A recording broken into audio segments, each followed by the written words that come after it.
Practice Test 1. You will hear a number of different recordings, and you will have to answer questions on what you hear. There will be time for you to read the instructions and questions, and you will have a chance to check your work. All the recordings will be played once only. The test is in 4 sections. Write all your answers in the listening question booklet. At the end of the test, you will be given 10 minutes to transfer your answers to an answer sheet. Now turn to section 1 of your question booklet.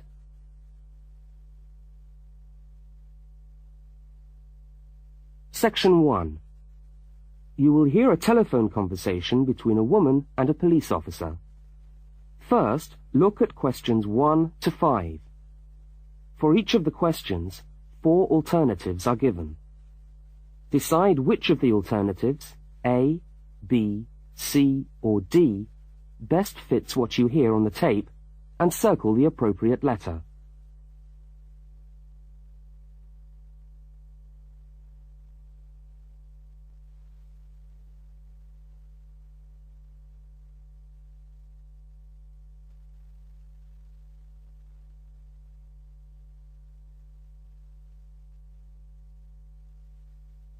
You will see that there is an example which has been done for you. On this occasion only, the conversation relating to the example will be played first.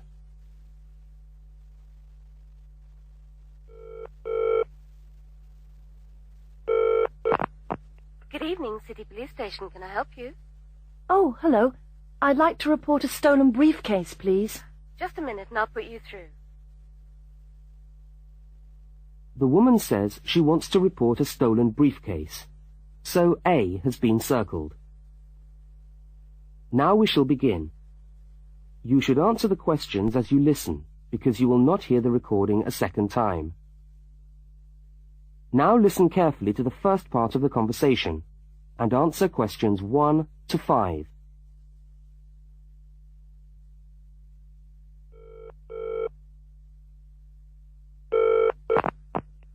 Good evening, City Police Station. Can I help you? Oh, hello. I'd like to report a stolen briefcase, please. Just a minute and I'll put you through. Lost property, can I help you? Oh, yes. I've had my briefcase stolen. Okay, I'll take some details. Tell me what it looks like, first of all. Well, it's a soft leather one, you know, not a heavy box type like a man's. And how does it close? It's got buckles at the front, 2 of them. They're gold-plated ones. Fine. Was it locked? No, I'm afraid not. Never mind. Any distinguishing features? Pardon? Any marks or badges on it that make it stand out? Only the brand name. And where's that? It's on the back, at the bottom in the left-hand corner.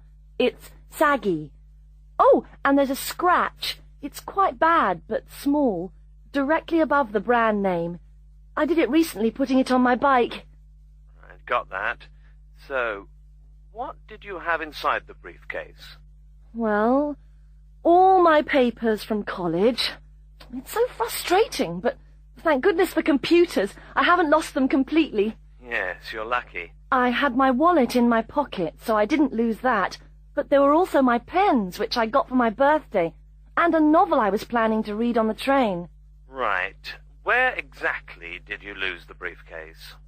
Well, I couldn't believe it. I was standing on the platform. It was right next to me. You were holding it? I'd just put it down on the floor, but I could almost feel it beside me. I was watching for my train because sometimes it comes early, and then next time I looked, my briefcase wasn't there. And what time was this? It must have been about 5:20. No, a bit later. I'd say 5:30, because it was just getting crowded, and the train normally comes at about 25 to 6. Before they continue their conversation, look at questions 6 to 10.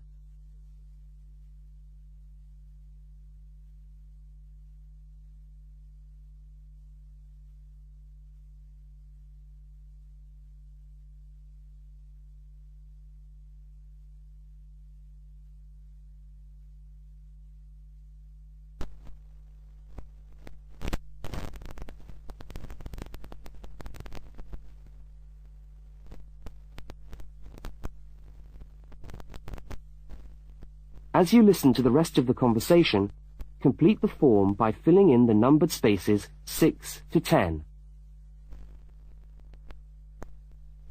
Right.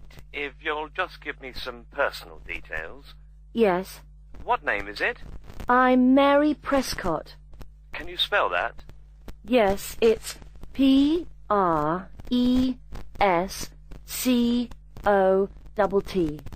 And your address? Flat 2, 41 Fountain Road, Canterbury. Fountain Road. Yes, number 41. And have you got a contact telephone number? Yes, it's 752239. 752239. Fine. One last question. What would you say the value of your briefcase is? Including the contents? Yes. Just a rough estimate is fine. I'm not sure. Well, the briefcase itself is quite new.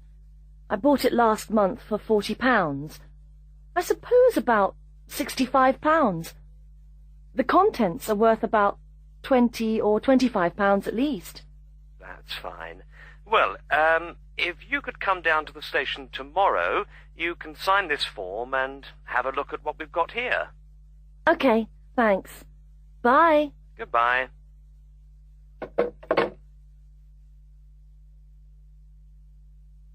That is the end of section 1. You now have half a minute to check your answers. Now turn to section 2.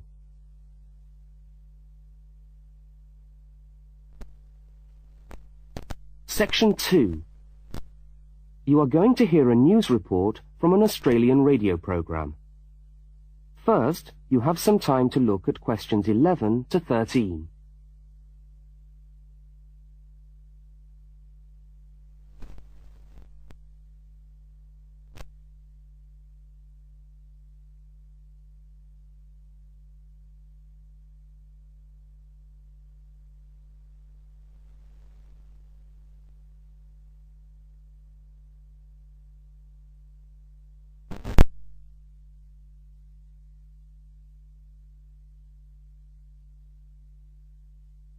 Now listen to the news headlines and tick the 3 other items which are mentioned.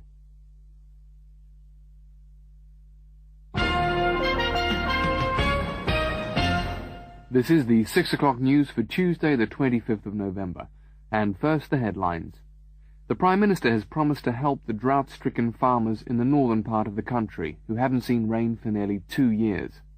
And in Sydney, a group of school children are successfully rescued from a plane which landed in the sea shortly after takeoff. Transport workers are on strike in Melbourne over a pay claim, and the strike looks set to spread to other states. And on a fashionable note, there's to be a new look for the staff of Qantas, Australia's national airline. Now you have some time to look at questions 14 to 21.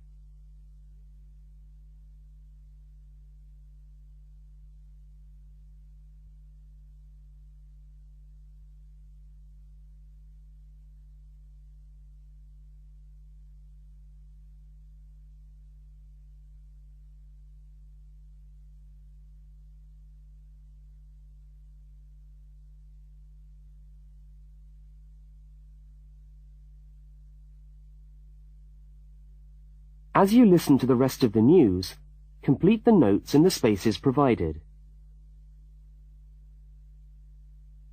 The Prime Minister has pledged today that he will make $250 million available to help the drought-stricken farmers who have not seen rain for years get through the next 5 years.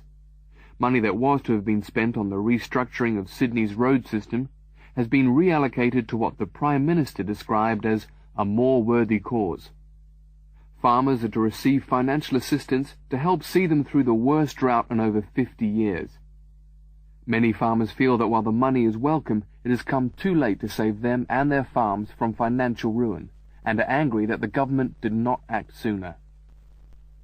A group of school children who were travelling in a privately chartered aeroplane from Sydney to Queensland to take part in a musical concert found themselves swimming for the shore when their aeroplane had to land in the sea just 3 minutes after taking off from Sydney Airport.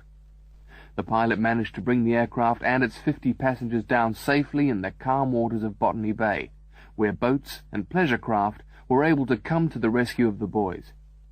The fact that it was a weekend meant that there were hundreds of boats in the bay enjoying the good weather, and this undoubtedly helped the rescue operation. "We owe our lives to the skill of the pilot," said one of the boys, but the pilot replied modestly that it was all part of the day's work. However, all their musical instruments were lost, and they never got to play at the concert. That is the end of section 2. You now have half a minute to check your answers. Now turn to section 3.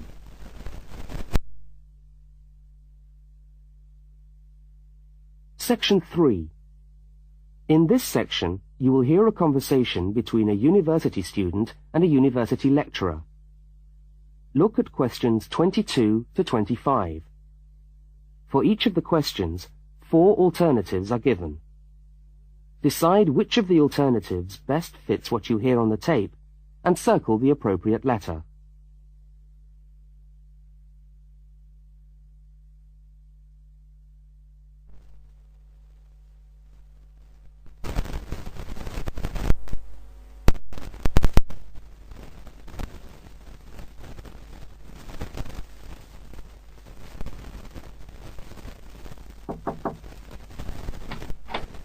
Hello. Can I come in? Oh, yes, come in. How can I help you? I was looking for the economics office. I've been all over the arts faculty building looking for it, but I could only find the School of Accounting and Economic History. Is this the right place? Yes, this is the School of Economics. Oh, good. I'm a new student, and I was wondering if someone could give me some information. Well, I might be able to help. I lecture on that program. What do you need to know? Well, quite a few things, actually. Firstly, how many lectures a week do I have to attend? Well, the Economics 1 course is a double unit, so there are 2 lectures a week and 1 tutorial. Oh. The lectures are scheduled for Tuesday and Thursday. What time?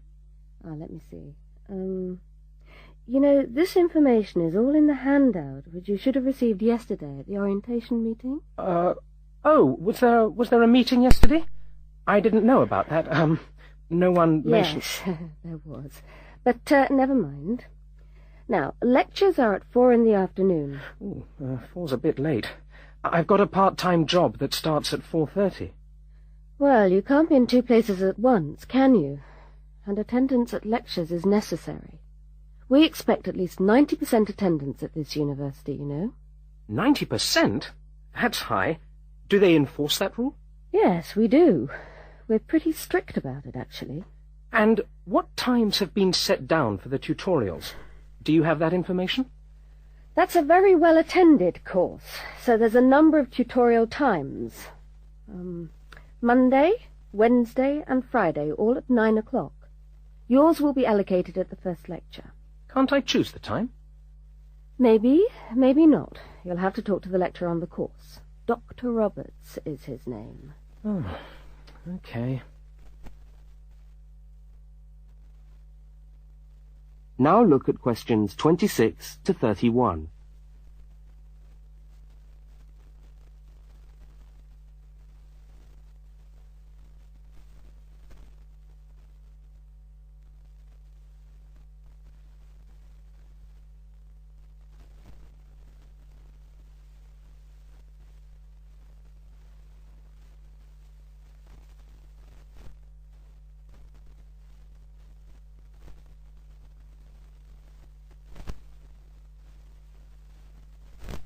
As the conversation continues, complete the notes in the spaces provided.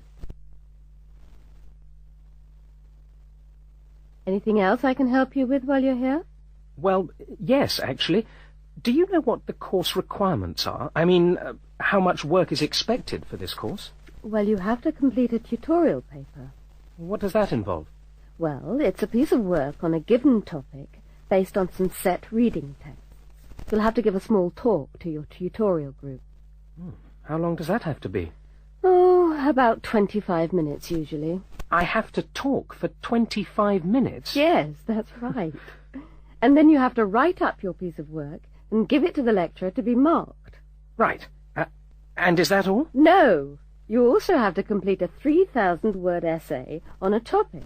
Can I choose the topic? Yes, usually you can. Right. That shouldn't be too bad. And in addition to that, there is an exam. An exam? What sort of exam? Well, it's an open book exam. Does that mean I can have the textbook with me during the exam? Yes, that's right. And can you give me any idea about the content of the first year of economics, so that I can get into some reading? Well, you'll be getting the reading list next week when lectures start. All the books are in the library. Yes, but won't everyone else take them out as soon as they get the reading list too? Well, yes, they might. But most of the important ones are held in closed reserve. That's a part of the library where you can go to read books, but you can't take them out of the building. What did you call that section of the library? Closed reserve.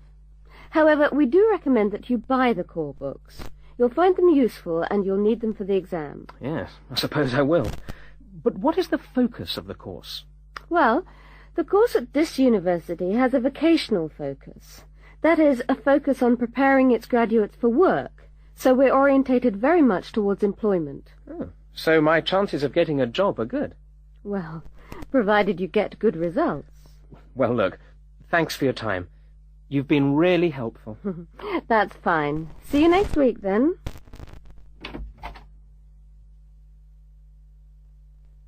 That is the end of section 3. You now have half a minute to check your answers. Now turn to section 4.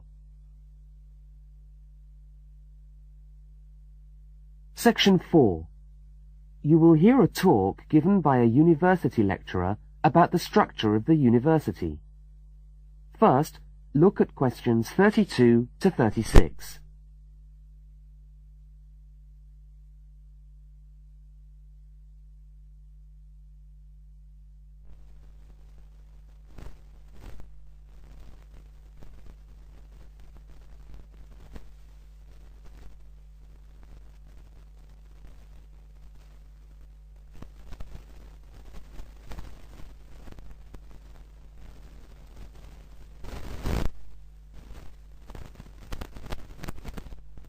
Now listen and answer questions 32 to 36.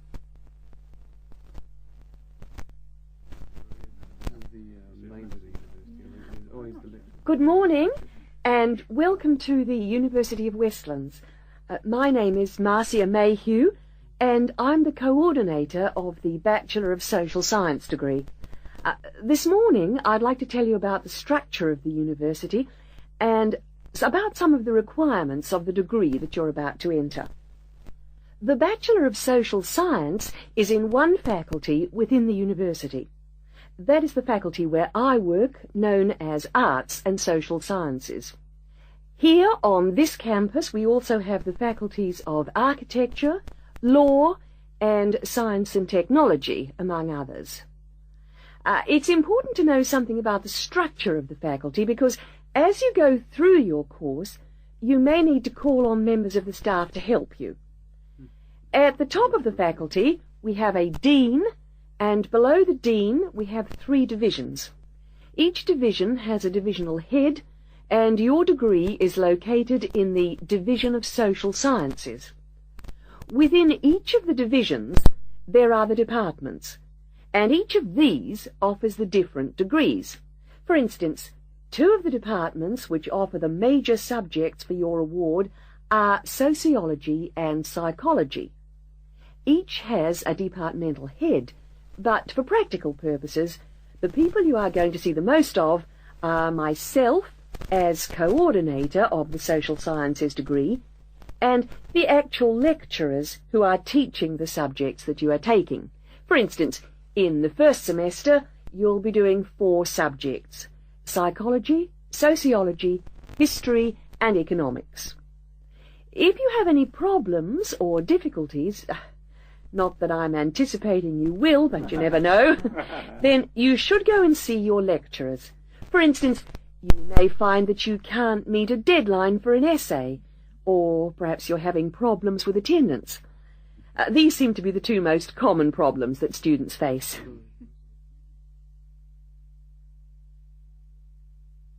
Now look at questions 37 to 41.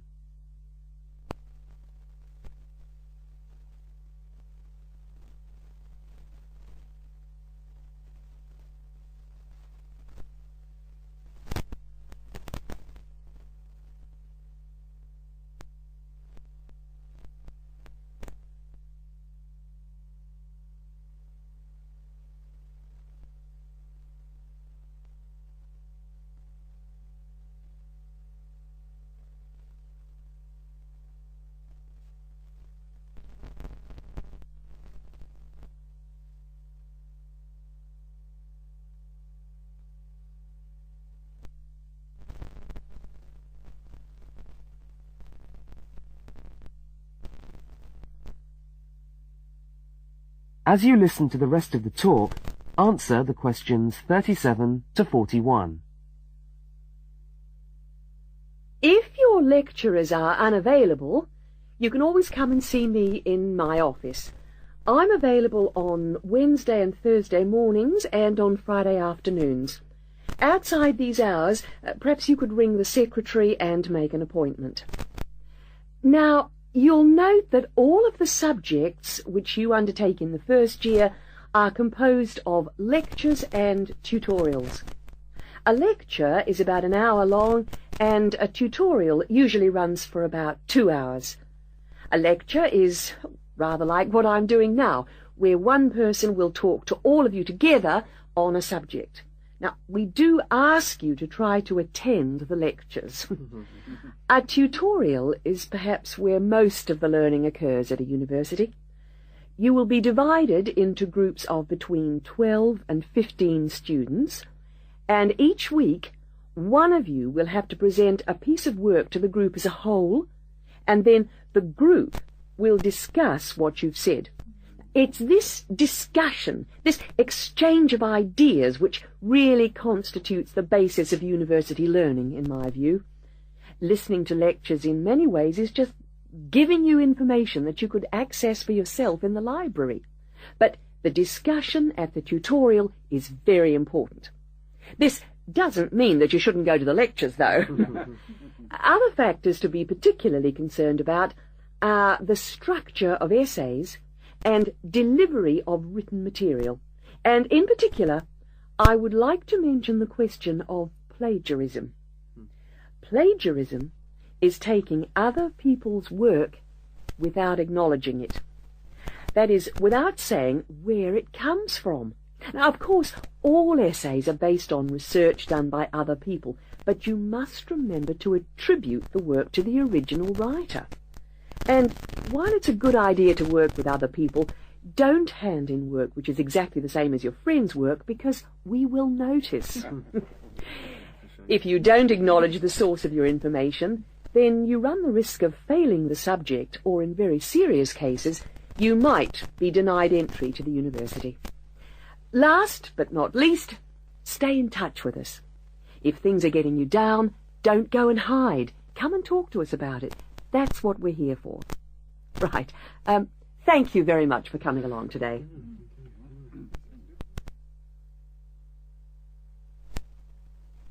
That is the end of section 4. You now have half a minute to check your answers.